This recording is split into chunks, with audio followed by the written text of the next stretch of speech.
I'm here with Dr. Hartman today. How are you today, Dr. Hartman? Oh, great. Thank you. Yeah. So, I just wanted to sort of get to know you a little bit better, have the listeners get to know you a little bit better. So today, can you just sort of explain a little bit of your background, how you sort of got into medicine? Was there a more pivotal moment, or was it more of your family was in medicine? Can you give a little bit of background and sort of where you started and how you got to where you are at Fine Art Skin and Laser? Great. Thanks. So, Brent, I'm really honored to be here. Thank you. It's a really big pleasure. And I want to try to make this conversation inclusive of our audience so that they can sort of see their lives inside of it too. So my route to where I'm at now in my career, in my life, did not go a straight line. So I imagine almost all of us can identify when things fail or things don't go the way you hoped, then you go to a plan B, or maybe didn't even have a plan B, so you have to come up with one. And that's kind of how mine went. I don't want to go into, I know we have a lot to cover, but so I didn't get into medical school my first try when I was back in the day. And I ended up going to selling everything I had and went to South America with a one-way ticket and just the clothes on my back. Actually, it was crazy. I had $1,100 and I ended up traveling for 7 months on $1,100 down there. Wow. And at that time, South America was very cheap, but I was just really trying to find myself. Just trying to figure out, what am I going to do? Because I didn't have a plan B. I thought I was going to get in as an undergrad, and it didn't happen. And then I ended up going into Mexico through Central America on my way back, and just happened to run into a casting director who was casting a commercial, a television commercial for Pedro Domecq Wines. It was an international wine company, and they were shooting a television commercial in Mexico City, and he felt that I could be cast in that, and I was, and did several commercials in Mexico City in the next 6 months, and some print jobs, and decided then. So what I was and I ended up doing many commercials and soap operas and things in New York City for the next 7 years. I was a good high school, college kid. That's what I, good. And I really never graduated into leading man roles. So by the time I hit 30, did my last sort of B film. By the time I'd already moved to LA, and it just seemed like that career was, coming to a close for me.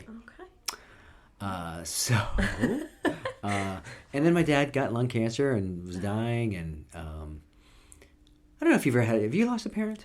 Not a parent, no. Okay. But a mother-in-law, though. A mother-in-law? Yeah. Mm-hmm. It's never... What happened? A car accident. Wow. Very sudden, 38, so very young. Wow, yeah. So my dad, too, when he was unexpected, because he could get cancer, and 6 weeks later he was dead. It's just 3 weeks later he was dead. Such a short time, too. Yeah, we just buried his mother, and then he, but anyway, it can throw you, it can throw you. And one of the things I saw was like, I just didn't feel like my life was adding up to much at that point. And so I decided to see if I couldn't get into medical school a second time. And as luck would have it, I got into 3 the second time. Oh, incredible. So, ended up going to Philadelphia. That's where I did my med school. Wow. Okay. And it went very well. I mean, I was really, by that time, just so grateful to be back in school. I totally loved it. I studied all the time. I get that. I love school too, so I was the same way. Like such a privilege, really absolutely. Gigantic. Yeah. To have that second chance too. Absolutely. I believe in second chances all the time, so I get that.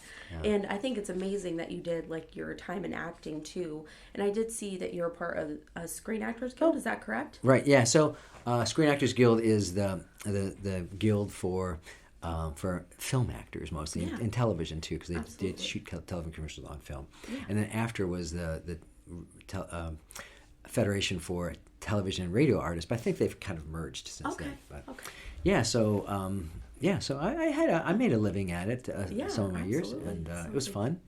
But yeah, are you a member? Did you do some acting? Or? I only did theater in high school. Oh, you did? But it's fun though, right? I did choir. I was all about that, so I loved that. I did Glinda the Good Witch and yeah, I Mr. could totally Voss. see that. Like a Oh, lot of yeah. fun stuff. So I Right. absolutely loved it. Yeah. Hopefully maybe little theater at some point. I Yeah. would love to do, since we have that here in our community, I would Right. love to do that one day, but Yeah. we'll see. Yeah. And for you, from going to, South America, doing New York, LA, those type of, what made you want to come back to small town Dover, Ohio? Yeah. Well, I mean, so I did my residency then in Manhattan at the New York Eye and Ear Infirmary Wow. as part of the Cornell program, and originally that's where I matched. And I was there when 9/11 happened. And oh my gosh. my wife and I were living on the Upper East Side at that time.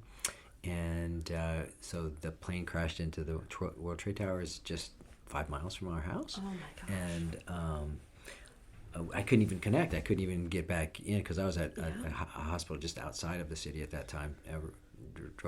Drive up and back there. And I mean, it really changed things. Absolutely. I mean, it just felt all of a sudden that living in Manhattan or maybe Washington, D.C., your place was you're just living in the crosshairs. Yeah. And it was just going to happen again. Because especially in New York, you're always at level orange at least. Yes. And then every 4th of July, every Christmas, it would rise back up to red, and you think, oh my gosh, it's going to happen this weekend. Absolutely. We're going to get another one.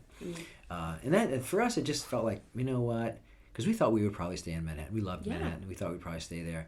We're just like, no, we're going to go to some small little college town somewhere and have a good life for ourselves and our kids. And so, we looked at places all over from New England to the Carolinas to Missouri to Minnesota, and we just happened to end up not too far from where I grew up. Yeah. Well, I think it's great that you ended up here because I feel like you're bringing so much to the community with what you do and making everyone feel so much better about themselves. And you can tell by your clients and your patients that they really feel that way. So I think you and your staff already just first time meeting have been incredible. So I really appreciate that. And you guys welcomed me here. And with work, you have to have that work-life balance. What do you like to do in your free time? I did see that the paintings that you have done some art restoration, furniture restoration. Can you tell me a little bit about that? Are you kind of an artist-y person? I mean, you like the theater. I like art, but I've actually renovated my own farmhouse. So no way. Been doing oh that. My gosh, I want to Still see work photos. in progress, but wow, that's super yeah, cool. So absolutely, I just thought it was incredible that you sort of do furniture restoration and stuff like that. Yeah, thanks. I mean, I was always, when I was growing up, I was always going to be an artist. If you would have asked me from age 2 to 12, my answer would have been, I'm going to be an artist, because I always did art. I would get admonished in school, David would rather draw than work. I was always like, just wanted to draw and create art and build things and stuff.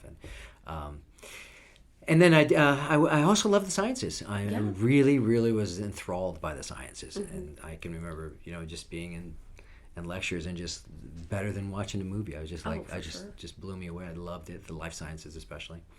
And this was an opportunity. So I restore art right now. I used to design and build furniture when I was in LA. Los Angeles. I also designed and built furniture for producers and actors and those kind of people in the Hollywood Hills. And they were faux antiques. So they were doing they wanted a piece that would match, the decor and still look like an antique but function, maybe to lift a television out of or be a big farm table or whatever. I took furniture making in middle school and high school because I loved it. And I made furniture when I was at home because we had a little shop in my house, but I have a shop outside my house now. So I just love woodworking. That's my jam. But in New York City, I renovated a co-op there where we lived, a condo, while I was living there, living in it while we were renovating it, my wife and I. And then we got that done, and it was only 505 square feet, tiny little one-bedroom on the Freeze house, but it was amazing. It was super, super great. But then we ran out of, that was done after the first 2 years, and then I would buy things at flea markets, and one of the things I started to see was that there were paintings that were they're antique flea markets, flea markets, and so a painting, if it's like just torn or missing some frame, would devalue by 95% because people see a tear in a painting and think, it's worthless, right? So they sell it for a fraction of what it was worth. And being in surgery, I figured out how I could stereo strip the back of it or put glues on it and fix it and then maybe support it with something. And then I was also a cabinet maker, so I could fix frames or put a different frame on it. And I found that I really, really loved it. I started buying books on how to restore paintings from like German artists who restore paintings in Germany and things like that. And it's like, oh man, this is great because Yeah. it's really, first of all, it's a really great way to add value and Absolutely. and surround myself with art that I love. So I Yeah. got about 100 paintings in here, probably. In my house, probably And got when 30 you or come 40. in, it almost feels like you're in a museum, honestly, Oh, just thanks. with how you have everything set up. And Oh. with being a surgeon, you have to be able to All right. be very Yeah. fine with what you do. So you do Yeah. a remarkable job. And Oh, I thanks. just thought it was incredible what you did with, thanks. with that. And just with your acting, I think that's incredible. Oh, that thanks. about, you know, Yeah. what sort of routes we do differently before we get to what I we want want to do. to hit on how you came into podcasting too before we end this session. Oh, yeah. And Why don't you hit on that now? yeah, I've always wanted to do podcasting. You know, that's sort of the big thing now is podcasting. But really, just whenever I struggled postpartum, that was the biggest thing. Is I know other mothers and other women probably feel like this, what I was feeling, like not feeling great in their bodies, not. So I was like, I want to see if I can, even if it changes one person's life, makes a difference. I want to do that. So I started it and. You know, reached out to family and I said, hey, I'm going to start this podcast. It might not go anywhere. It might go somewhere, but if it doesn't, as long as I help someone. So it sort of started with, you know, opening up about my story after having my son Brooks, who is my pride and joy. And just with some health things that happened immediately after that really caused some trauma, but sort of Like went what? into that. What was that? I had super high blood pressure, almost stroke level, that never had before. Preeclampsia. So, and it wasn't even that, it just was Something. just random. Wow. Was fine throughout pregnancy. Day before was good. Went into labor and where I was getting a C-section, and then it just spiked up. And then 3 days later, I was in the ER again Oh my with gosh. 200 over 130 blood pressure, my which was gosh. frightening. And being a nurse, I was like, just calm down. But still, I was like, okay, this is serious. And luckily, I've been off blood pressure medications since like 4 months postpartum, so that's been a relief, but definitely left some anxiety and some depression really with that. So and now I've met with people and talked with people who have went through similar things, or if it was preeclampsia or things like that really affected them after having kids. And then, you know, your body's changed and things like that, and you're like, okay, what's going on? So that really, I was like, you know what, I want to start this podcast just to try and help someone who may be struggling like I did.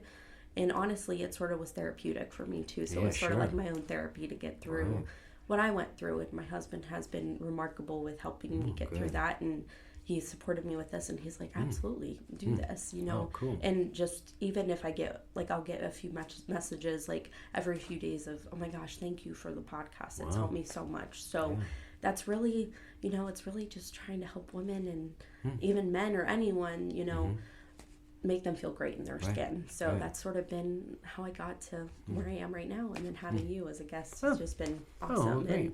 And I loved pleasure. what you did with, you know, with your patients, your clients, to make them feel the best that they can feel. Right. And, you know, before I had never really known about, you know, plastic surgery and things that you do. And it just is remarkable of how, you know, before and afters that you see on your website, Instagram, the behind the scenes, it's amazing of how you can make everyone just feel so much better about themselves. And just, especially in small town USA. Yeah. You know, whenever I first saw you guys, I was like, oh, they have to be in like Columbus or Pittsburgh, a big city. And then I was like, oh, wow, they're just local to Dover, Ohio. So a few months when I found you guys, I'm like, that's just incredible that we have something so amazing here just in small town USA. So Thanks. yeah, and that's sort of been my journey really so far with podcasting and, you know, just starting out. But It's fascinating. You know, it's just been a lot of fun. Yeah, thanks. Absolutely. Yeah.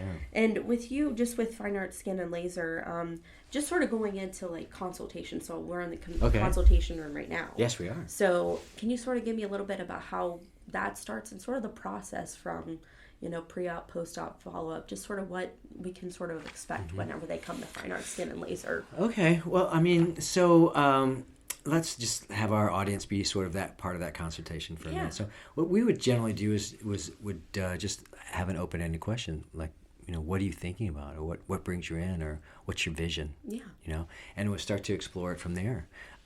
It's a lot of listening, honestly. Yeah. That's really the way to find out from someone what's going on. I don't want to influence them too much off the bat. You know, I want to just really hear what their priorities are and what brings them to that. Because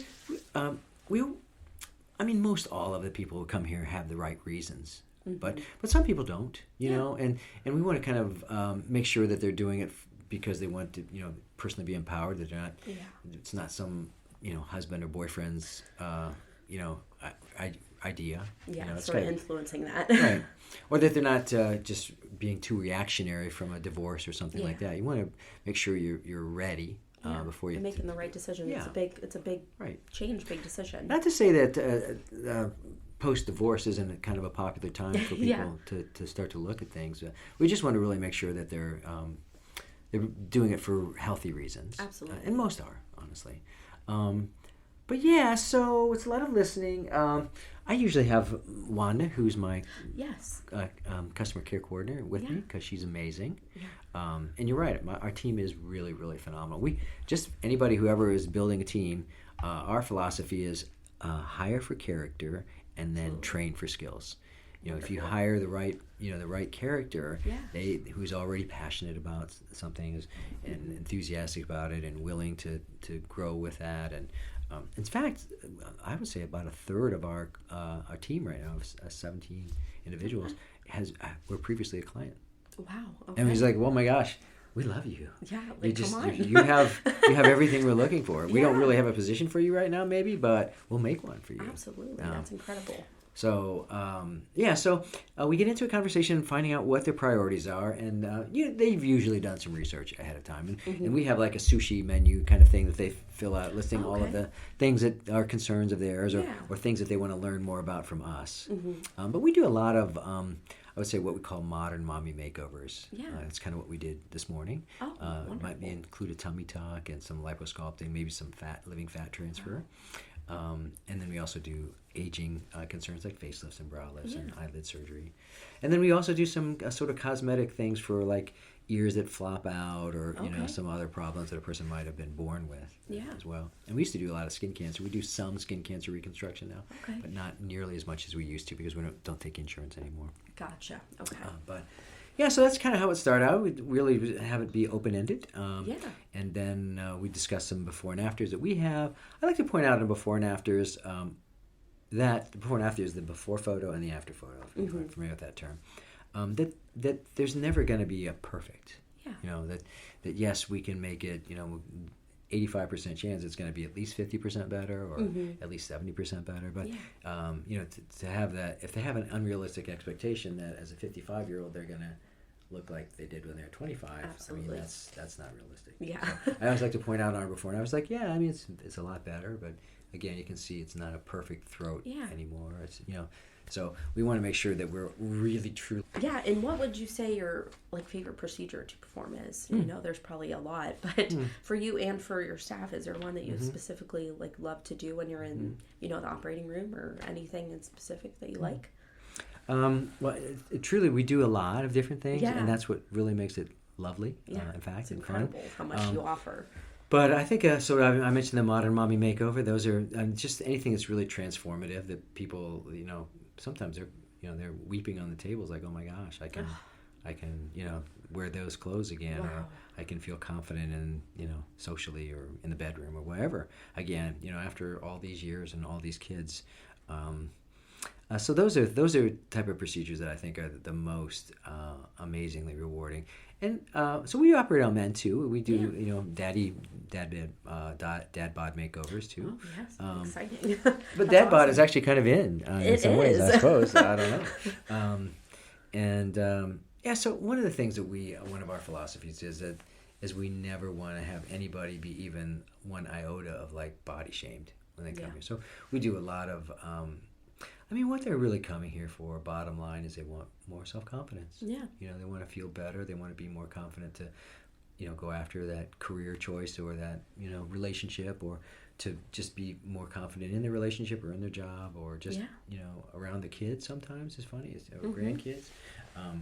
And so we, that is always the sort of the main point that we're looking for, is to build self-confidence, which is incredible. You can, and that's amazing that with all that you do, that's the the center, is that you want to focus on the patients and making them feel better, and that's huge. It's absolutely so huge. A lot of times there is emotional healing too that has to happen. I can imagine. Sure. Now, especially like you said, if there was divorce or just any trauma that they had, it's like now I feel like a new person and just feel like you can sort of start over again a little bit, which is incredible. Yeah. And you also offer hydrofacials and stuff as well too. Right, I saw some like the skincare products that you have available too. Yeah, so we have 3 estheticians. They're all really phenomenal, and they really are our skincare experts. And hydrofacial is an awesome type of a facial where it's vortexing in some kind of a compound to cleanse, and then vortexing it back out, and then vortexing it. So it's kind of a power assisted facial, I guess. And then we'll vortex in some other compounds for anti-aging or acne problems or sun damage, or and they feel great and really makes the skin glow. So our estheticians have a very significant role here, and then we have 5 mid-level providers who do injectables like neuromodulators, Dysport, Botox, and fillers, and then we have a whole menu of really awesome lasers for laser resurfacing for fine lines and wrinkles, or reds or brown stains, or all kinds of things that way. That's wonderful. So they do most of the lasers and injectables now, and then my estheticians, they do. And I pretty much just do surgery now. Oh, okay. Which is what I love to do. Yeah, most. which is great. Yeah. Yeah, and I'm hoping here soon I can come in for a hydrofacial because it looks incredible. Oh, yeah. So definitely going to be... All the facials are amazing, coming actually. in. And I did see, is it Biote? Is that what Biote, the hormone we can optimization? try to talk about that, too. Yeah, it sounds very interesting. Can you That's tell me a another little bit more about transformative that? So let me just kind of get a little personal with me. So I, when I hit my early 50s, I went through like what's called an andropause. It's kind of like a menopause, or a menopause. But it's where your testosterone, in my case, testosterone starts to really trail off. And women, most people don't realize this, but for women, your dominant sex hormone is testosterone too. In fact, 3 to 4 times more testosterone is produced in your body than estrogens. And testosterone has 400 receptor sites for how your skin looks, your nails, your hair, muscle tone, body tone, a lot of different things. mental clarity, libido, sex drive, sexual performance, how well your digestive system works. I mean, it's phenomenal. And as we age, what really happens, so women will lose at least 50% of their testosterone by the time they're 40. Wow.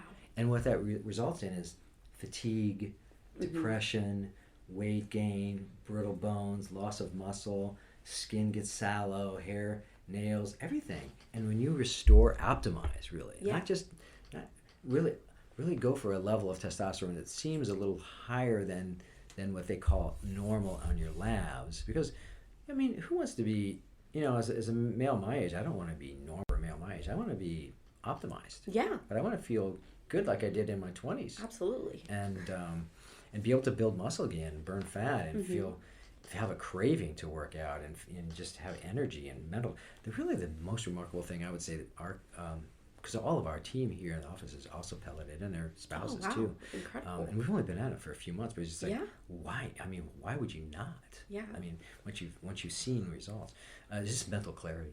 I mean, that's the thing. That's huge. Yeah, and energy. You jump out of bed in the morning.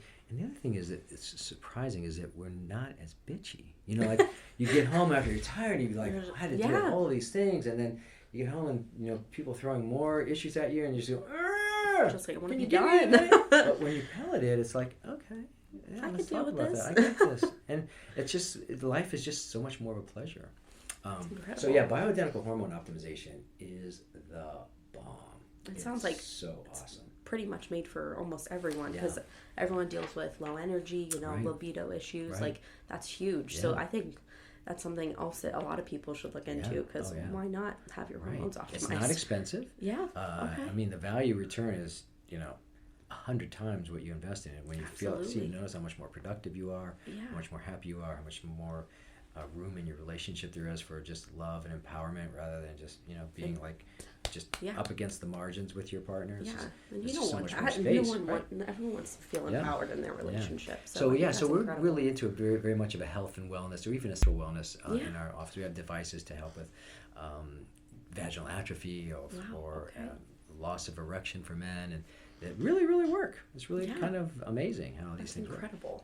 So it definitely seems like you guys offer a wide variety of everything here. It's incredible. We have a big team, so we have Yeah. so we have a lot of experts that kind of have specialized in different things, or taken them on as their own personal queendoms or kingdoms. Yeah, and it sounds like you guys are continually learning too. Yeah. With any as a nurse myself, and you have continuing education. I saw that you guys were at, is it the Alma conference? Yeah. Yeah. So was that sort of more continuing education stuff? I was speaking out there. I spoke on about 7 panels out there, but but the team got to experience just all kinds of. It was, first of all, what a great venue. The Del Coronado in San Diego. Oh, wow. Is 6 presidents have stayed out there. It was built in 1889 or something. Phenomenal. They had some great parties too, like Roaring Twenties parties and beach incredible. parties. Oh my God, it was so great. It was so fun. But so I would say we have vendors come in here into this office at least once a week, updating us on different injectables or different lasers, and then and we speak. I'm going to Dallas here in about 3 weeks again too, to talk more about for lasers. And I write too. I try to write for New Beauty or things like that. So not only I think if you're going to be successful in your business, we really need to take every opportunity to educate. I'm fine about educating my competition as far as that goes, and learning from them as well. It's not like we even have competition. If you want to look at it, it's just a blue ocean, right? Yeah. So everybody can have their own, own success. It's better for us to just support each other, honestly. Yeah, absolutely. That's just the works biggest out so thing. much better. Yeah. And with competition, sometimes it just gets a little nasty too. Yeah. And who wants that? For what? Support each other. Yeah, exactly. Absolutely. That's incredible. So it's amazing that you guys are continually learning and bringing that here. And like I said, just to our small town atmosphere, I think the community is going to benefit from that a lot. Well, thanks. Yeah, I hope so. And just for anyone that's doing the procedures, just sort of going back to like your operating room, are you doing a lot of like more general anesthesia, or is it more like laughing gas type, where you're just sort of more relaxed? Can you, just so that if anyone's wanting to do this, maybe that'll help them feel a little bit more at ease. Right. So we have what we thought was kind of a niche, in that we don't do any general anesthesia anymore. I don't go to the operating room anymore. We have created operating rooms here, procedure rooms here, and they're built to be certified. They're beautiful facility, but we use comfortably. We do all of our procedures comfortably awake now. That's incredible. And it's surprising how many people really do not want to be put to sleep to have something done. Yeah, I'm one of those people, so I get it. I just, you lose millions of brain cells when you're out. And that is the one factor that determines the highest likelihood of a poor outcome in surgery, is how long were you under general anesthesia. Yeah. Above how bad your cancer was, how much comorbid disease you have, how old you are, all of those things are pale in comparison to how long were you under anesthesia. That's going to determine how bad your outcome is going to be. Absolutely. In a surgery. So it just goes to show that if we can do it awake, recovery's faster, it's easier, it's safer, it's better value. You can actually participate in the decisions as we go sometimes when we're doing like a brow lift or something. We can sit them up. Or if we're doing some augmentation of the breast or something, we can they can participate. Yeah. But laughing gas is amazing. Have you ever had that laughing gas? Nitrous oxide? It feels so good. Yeah. It feels like you're dreaming while you're still awake, or it's euphoric. Yeah. Basically. And then we use also some what's called tumescent lidocaine solution to flood that area. And that makes it feel styrofoam. So it's very comfortable. Yeah, and actually kind of fun. Yeah, I think that would be that made me feel a lot better if I'm not one that likes to be put under, so to sort of be in that experience, and for them, whenever they're getting whatever they're getting done, breast augmentation, whatever, they can sort of be awake and still decide, okay, like I'm liking how this is looking. Yeah.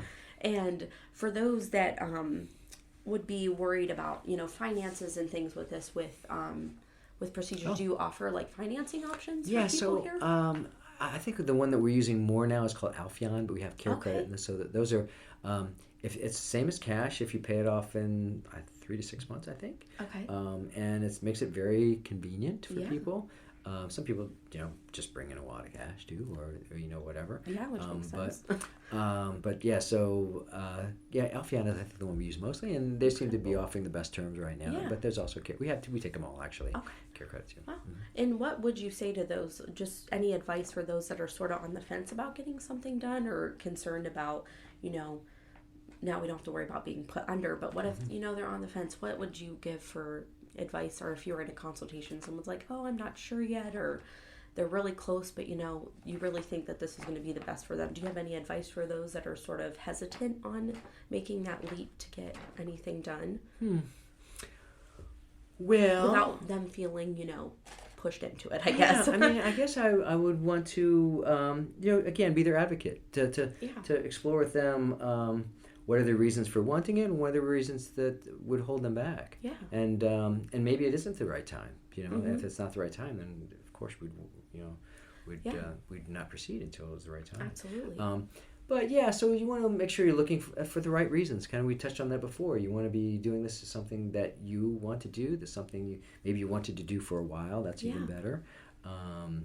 And we're also going to be looking is like, what are the chances of you having a success that's worth, the effort and expense and the time. Yeah. Most people actually recover really fast in our procedures. Good. We say that almost every procedure you've done, from a facelift to a tummy tuck, they're going to be easing back to the routine by the day after the day after. I mean, you can really recover really quickly when you do procedures awake, especially. Yeah.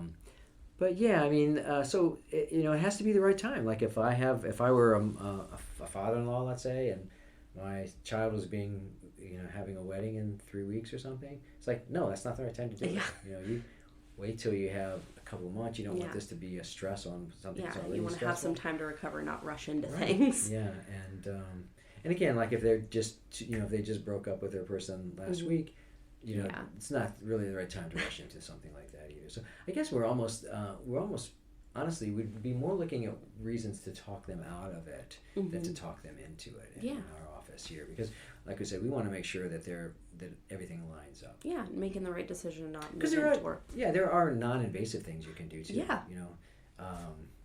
There are a lot of things a person can do to solve some problems that don't need anything. I guess we're always looking for, and this is what we say a lot, is you're always looking for what's the low-hanging fruit. What can you do that's going to be simple, no risk, low risk, not that expensive, almost no recovery? Try those things first. And then you can go to the bigger things. Yeah, so it's only going to make the bigger thing better anyway if you can get it. And manage those things. Worth it too. Or if you've already been thinking about this a long time and this feels like the right time, then then it's obvious, and those people are ready, and we know they're ready, and it's like, okay, it's the right time for you. And even with with what you do for your clients, and how they love how they feel afterwards, you're doing what you're doing for the community too. I just saw you had the masquerade ball for Harbor House. Harbor House, right. Can you sort of tell me about what Harbor House is for those that don't know, and just sort of explain, what you guys were doing for the masquerade ball and what? Thanks. Yeah, that was pretty incredible. Seemed like a great turnout too. It was. Yeah, we had we raised a lot of money and had a lot of people come. So this is something, in that vein of what can you do to build your self-confidence. Anytime we can empower others, anytime we can be there for others, it's automatically going to make us feel better about ourselves too. So this is an opportunity for our team. We do this several times a year, actually. Harbor House is a domestic violence shelter. These are people who got into a fix because they are with somebody who was mean or a bully, or maybe not mentally stable, and they got sort of driven out of a situation with minimal preparation, and they had nowhere to go, basically. So Harbor House is an amazing organization here in town. There's really one in every community, pretty much. So we support them, and then like animal shelters too. We try to, because again, it's kind of similar. It's something that's sort of apolitical, but pretty much everybody can see. I don't think there's anybody who goes through life without being bullied somewhere in their life. Yeah, absolutely. I mean, who has? Yeah, I have. You maybe, I don't know, but and sometimes when we're being treated unfairly, or get our back up against the wall, we need somebody. Yeah, absolutely. To be there for us, and so that was fun. The Harbor House does a lot of great things in this community, but unfortunately, not too many people really sponsor them. They try to keep a low profile anyway, because they don't want the offenders to be absolutely running them down, or banging on the doors or whatever.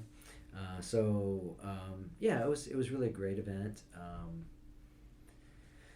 And again, it was an opportunity for our team to to feel good about about what we do here too. Yeah.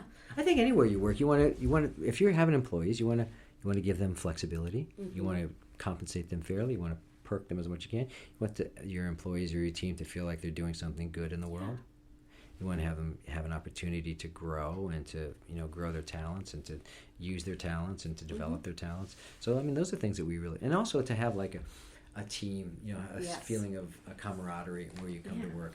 And if we can provide those things, and we really work to provide those things here, then it's just a pleasure to come to work, and that's what we want it to be. And I absolutely love how, you mean business when you mean business, but you also know how to have fun too. Oh, so right. Yeah, we do. I saw like TikTok and Reels. You guys definitely seem to have a lot of fun just to be a team together, but also do fun things, outside of work. That makes it a lot of fun. Yeah. So it's sort of fun to see those behind the scene things whenever.